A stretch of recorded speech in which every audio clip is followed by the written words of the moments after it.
sassi a terra, indicare che... Ma che cacchio di piste mi hai dato? Io ti ho attraversato fiumi, ma poi mi danno il premio per numero di attraversamenti al minuto. Sto in verticale. Sa che sarà una lunghissima giornata oggi, ragazzi.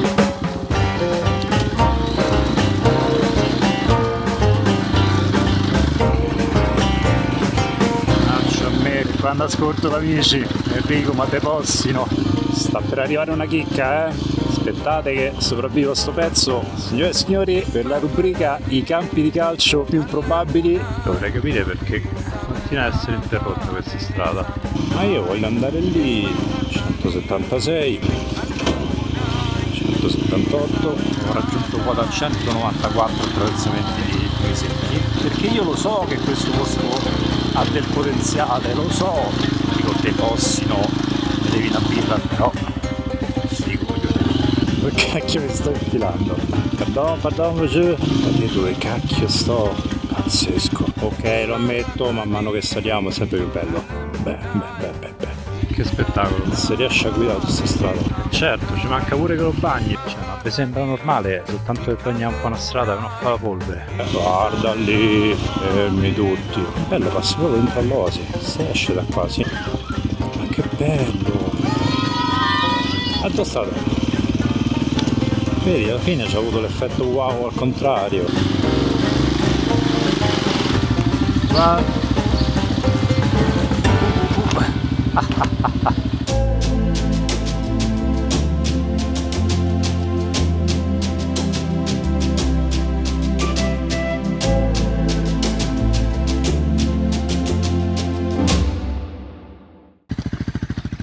Buongiorno fanciulli. Ho aspettato rintanato in camera a montare video come se non ci fosse un domani, che spuntasse un po' di sole e ci fosse una bella giornata, e è arrivata, perché oggi ci andiamo a fare, a quanto pare, uno degli sterrati più belli di tutto il Marocco. Ho visto qualche foto, una roba fotonica. Sono a 40 km a nord-ovest di Ouarzazate. Adesso andiamo a Ouarzazate e devo prelevare un po' di soldi. Buon voyage. Sulla benzina non so che fare perché sta incollata per terra. Bello carico pure questo. Ok, quindi prelievo, benza dopo, acqua ce l'abbiamo, sole pure. Speriamo che non ci sia troppo fango residuo. L'altro ieri ho provato a fare un altro sterrato che mi era stato consigliato, c'è stato verso, ho fatto 300 metri e mi sono rigirato. 3 giorni di pioggia ininterrotta, veramente incessante dalla mattina alla sera, tutto il terreno imbevuto, non era neanche vero e proprio fango, era più ghiaietta sabbiosa imbevuta di acqua, quindi non è che si scivolasse proprio come nel fango, ma stavi così. Quindi niente, peccato perché mi era stato descritto come molto bello, però l'importante è fare quello di oggi, che è del top del top.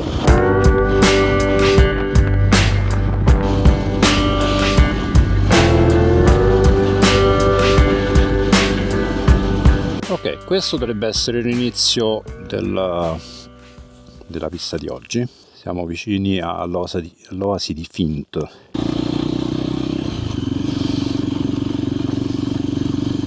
Allora, un paio di aggiornamenti.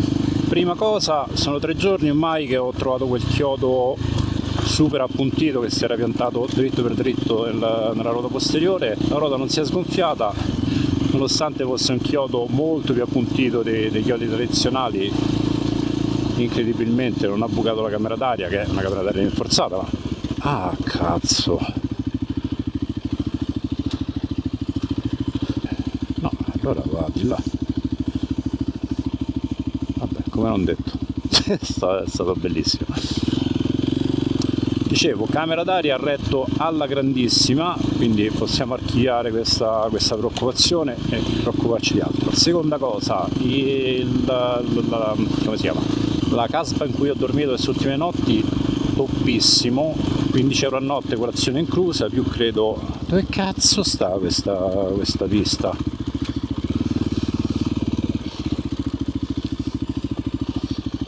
Io no, Ce n'è una lì, ma andiamo un attimo a vedere. Che cacchio. Ok, asfaltata. Vabbè, dicevo, caspa doppissima, bellissima, camera super confortevole, wifi di merda come al solito, ma va bene. Che abbiamo lì? Sassi a terra per indicare che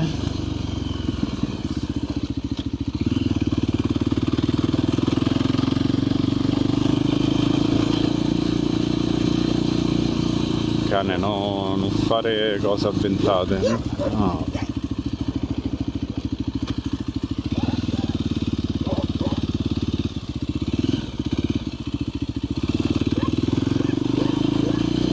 Non ti agitare, non si stacca quella.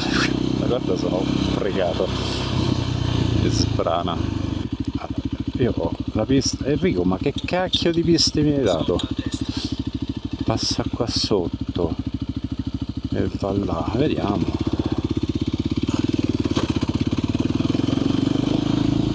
Sì, ci sono dei segni di pneumatici effettivamente. Dove passo?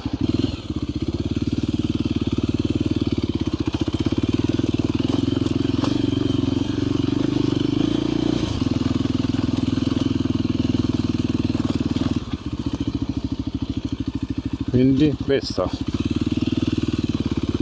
più o meno. Dicevo, caspa toppissima, super accogliente, mangiato bene, il proprietario un tesoro unico. Anche lui mi ha coperto la moto con una coperta durante la notte, 15 euro a notte per dormire, colazione inclusa, più mi pare di aver pagato 7-8 euro per la cena. Ottimo, per la qualità media, ottimo proprio. Enrico, se mi senti, se questo tratto di sterrato fino all'altopiano non è bello come mi hai detto, torno in Italia e ti faccio vedere, perché mi sono impiccato per ritornare qua anziché tagliare a metà direttamente dall'altopiano.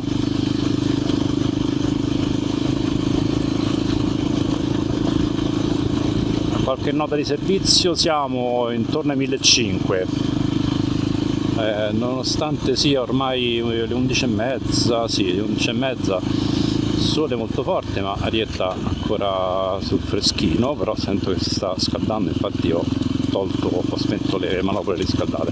Lo sterrato di oggi ci porterà attraverso, in base a quello che mi è stato detto e le foto che ho visto, dei paesaggi fotonici, per raggiungere poi un villaggetto che si chiama Homsweed, qualcosa del genere, e poi vediamo insomma in base a che ora arrivo, se mi fermo lì o proseguo per Tissin. E la seconda metà dello sterrato di oggi in realtà non è quella che mi ha consigliato Enrico, la farò domani, me l'ha consigliata, questo me l'ha consigliato Cletus Van Damme, che ringrazio, e poi domani farò un giro abbastanza curioso per andare a riprendere l'inizio della seconda metà dello sterrato che mi ha consigliato Enrico, e dovrei riuscire a visitare un piccolo villaggio dal quale si raggiunge una gola piccolina molto particolare, molto graziosa. Insomma, un po' di giri psicopatici, ma voglio cercare di rifilare il più possibile di cose da vedere di queste zone, perché veramente finora il Marocco quasi non ha sbagliato un colpo, e quando ha sbagliato un colpo c'era pure un po' il meteo di mezzo che rendeva i panorami un po' meno interessanti.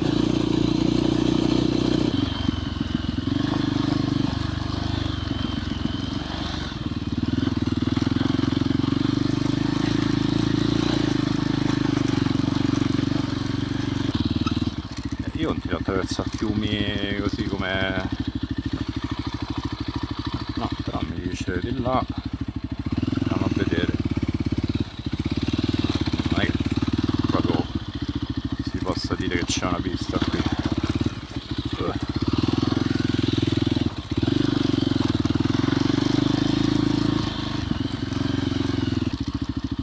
Ari, ma che cacchio di piste mi hai dato?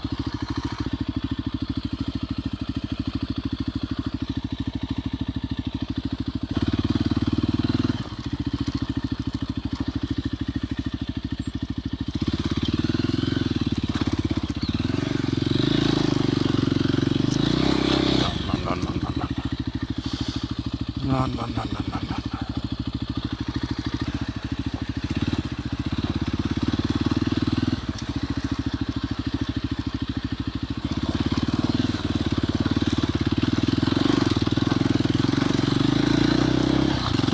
Pure è vero che queste zone cambiano continuamente tra piogge, corsi d'acqua che si portano via le piste. Quindi magari quando passa il Rico no, ma qua al 75esimo attraversamento dello stesso corso d'acqua rinsecchito ho riacchiappato un'altra pista che non so bene dove mi porti perché non ce l'ho sul telefono, però ancora stiamo andando vagamente nella direzione, molto vagamente nella direzione in cui devo andare. Vediamo, no, questa va su, no, andiamo a riacchiappare quell'altra. Tra un po' mi danno il premio per numero di attraversamenti al minuto.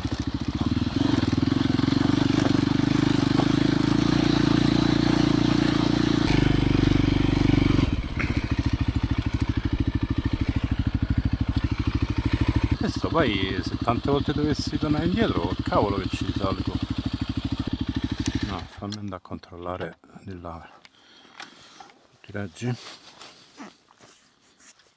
Non affondare.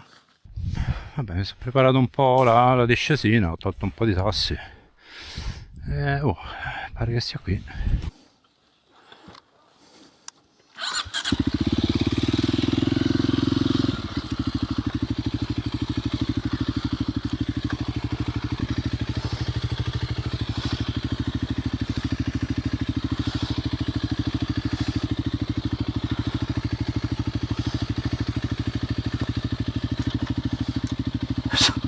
Sto in verticale.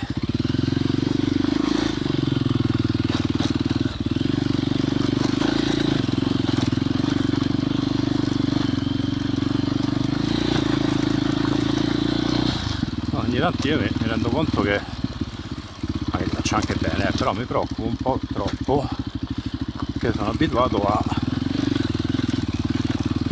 3 anni in giro con un bestione di 240 kg che se vai a fare una cosa del genere ho più le possibilità di tirartela addosso che di riuscirci. Con questa veramente certe volte riesce a fare delle robe che non te ne capaciti neanche con una certa scioltezza poi, cioè alla fine è stata più la preoccupazione lì che altro. Certo, se non avessi tolto quel paio di sassi di troppo che c'erano mi sa che l'avevo difficile, però sa che sarà una lunghissima giornata oggi, ragazzi. Ok, comunque siamo sulla pista e questo già c'è qualcosa. Quel coso lì come si spiega?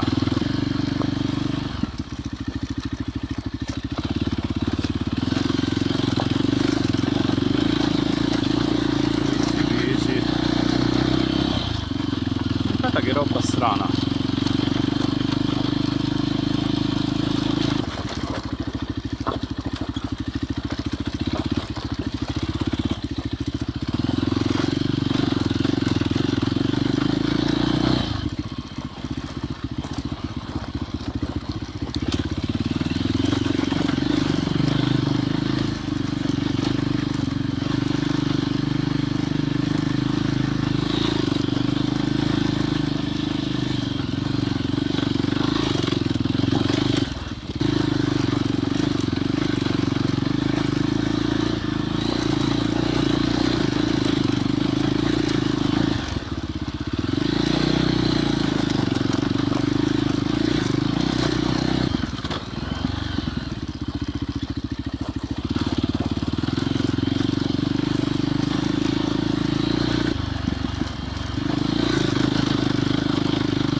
cosa.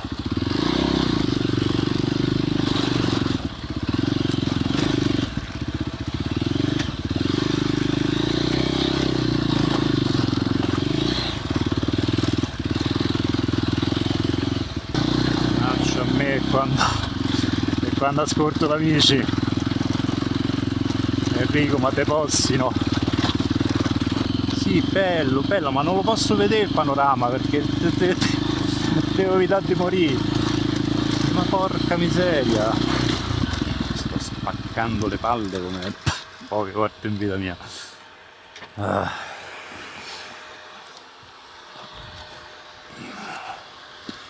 Sta per arrivare una chicca, aspettate che sopravvivo a sto pezzo, ci facciamo due risate.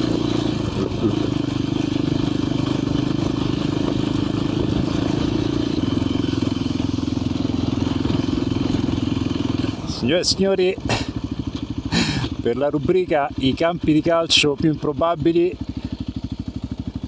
ecco a voi dove cacchio stiamo. Non c'è anima viva nel raggio di 30 km come minimo, a meno che non siano nascosti là dietro.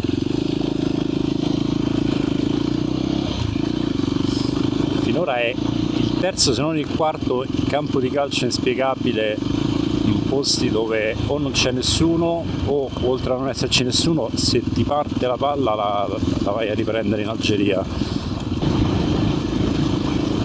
C'è addirittura l'asfalto. No, adesso no, non esageriamo. Il navigatore continua a invitarmi ad andare altrove.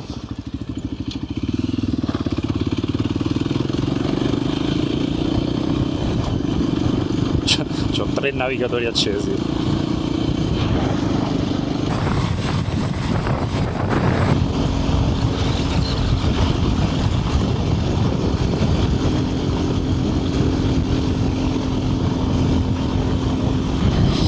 Se vi occorrono delle pietre per costruire qualcosa, fatemelo sapere che vi do le coordinate di questo posto.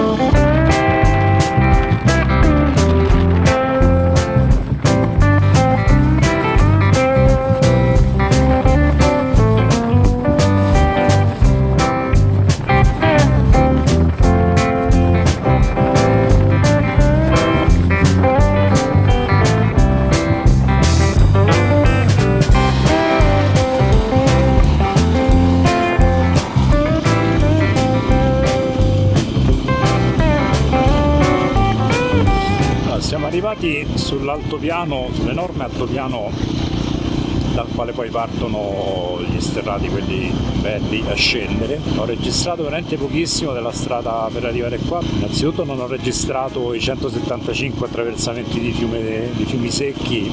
Da qua in poi spero che la cosa si faccia molto più interessante, perché sennò devo sparare a 2 amici. Anche perché, porco due. Anche perché per arrivare qua ho fatto un cinema che non avete idea, avrò fatto almeno 500 km che così stata interrotta all'improvviso, almeno 500 km, tra l'altro neanche particolarmente interessanti, solo per tornare qua, quindi caspita si va.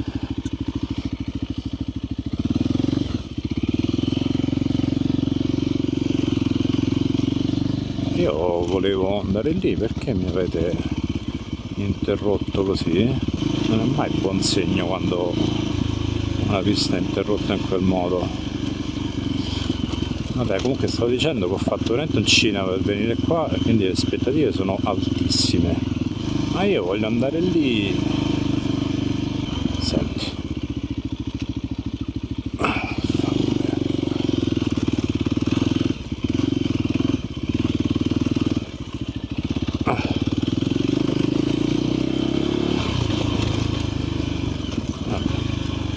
176. Ho spento le telecamere, sono trovato davanti a sto muro.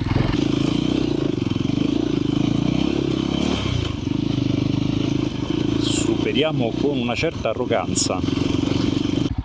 dovrei capire perché continua ad essere interrotta questa strada.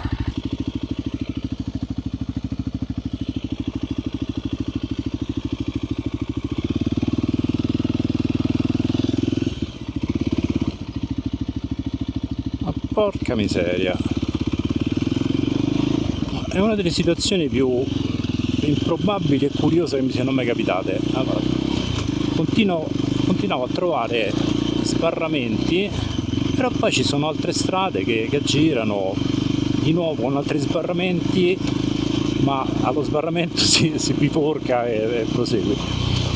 Non lo so, cioè, la strada qui è più che decorosa, a parte queste sabbiette lì nel 177esimo attraversamento di Fiume Secco.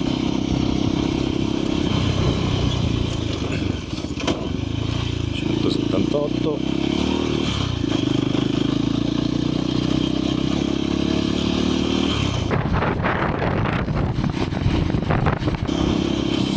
Il giallo si infittisce perché ormai avrò fatto una quindicina di chilometri da quelle interruzioni, vedo anche macchine, una macchina e un motorino che sono venute in questa direzione. La strada è in condizioni decorosissime, a parte qualche sconnessione e qualche eccesso di neanche sabbia, è tipo una ghiaietta super fine che è molto fastidiosa, ma non abbastanza da farti sentire autorizzato a imprecare ogni volta che ci passi dentro, quindi c'è anche una sorta di frustrazione.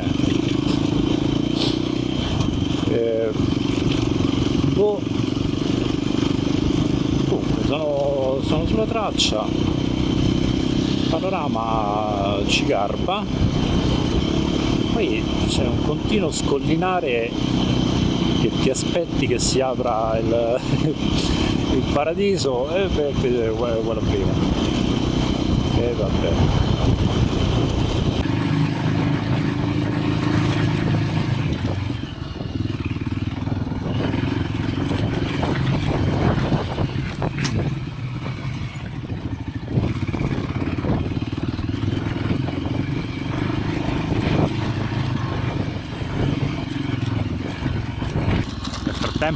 Mentre attraverso questa ridente cittadina ho raggiunto quota 194 attraversamenti di Fiumi Secchi e si avvicina un traguardo storico per la storia del motociclismo e dei motoviaggiatori.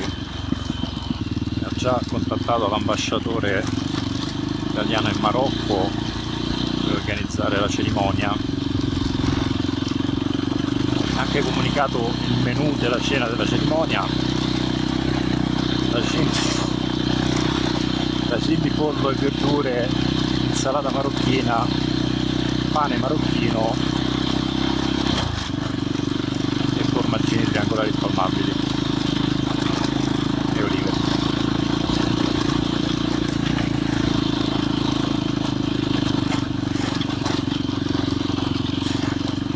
Non ce la faccio più a fare questi finti scollinamenti. Io dico, avrei pronto a alzarmi in piedi, accendere tutte le videocamere, niente, scollinamento di 4 metri e poi c'è l'altro pezzo di strada davanti.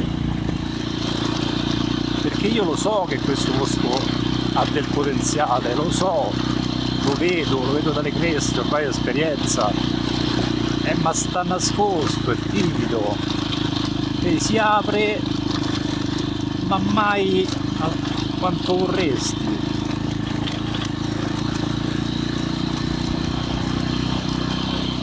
Pensare che io stavo anche pianificando un attraversamento, diciamo adesso sto andando in direzione nord-sud, poi per riuscire a fare gli altri due sterrati non mi ha suggerito Enrico te Fossino, mi devi una birra per quei 100 km che mi hai fatto tutta prima, e l'altro suggerito da Gredo Suvandam, una delle opzioni è uscire, rientrare, riattraversare tipo in direzione est-ovest o ovest-est questa piana, però non si sta meritando il doppio passaggio.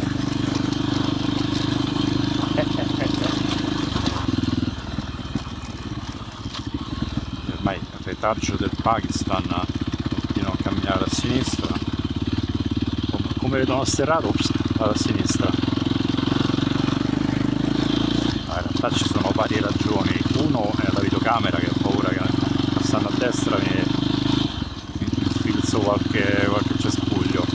L'altra è che ormai ho notato che se tu stai bello timido sulla destra, quando incroci, vanno qua in generale, quando incroci altre macchine o camion, quelli vedono tutto lo spazio a sinistra e si sentono autorizzati a andare alla velocità che stavano andando. Se invece ti si trovano di fronte sulla loro corsia, prendono e inchiodano.